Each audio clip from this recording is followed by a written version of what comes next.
Hi friends, ఇక్కడ నేను వచ్చేసి వెన్నను కరగబెడుతూ ఉన్నాను చూడండి. ఆకులు కూడా దాంట్లోకి వెన్నలేక ఆకులు వేయాలి. నేను వచ్చేసి భక్షాలు కూడా ప్రిపేర్ చేశాను. పులిహోర రైస్ చేశాను.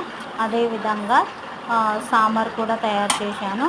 వంకాయ కర్రీ, వైట్ రైస్ కూడా చేశాను.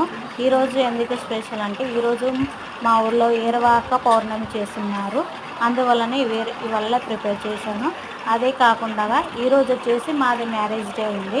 అందువల్ల 2 పండుగలు 2 రోజులు ఒకటే రోజు కలిసి రావడం వల్ల నాకు కొంచెం పని తగ్గింది అనుకుంటా. ఇక్కడ చూడండి, వెన్నను కరగబెడుతూ ఉన్నాను. ఈ వెన్నను కరగబెట్టేటప్పుడు ఈ తమలపాకులను వేయడం వలన ఎంత మంచి స్మెల్ వస్తుంది. ఎక్కువ రోజులు కూడా నిల్వ ఉంటుందంట చూడండి. కాబట్టి మా అమ్మ చెప్పేదన్నమాట, స్మెల్ బాగా వస్తుంది, మంచిగా టేస్టీగా ఉంటుంది. Thank you for watching this video.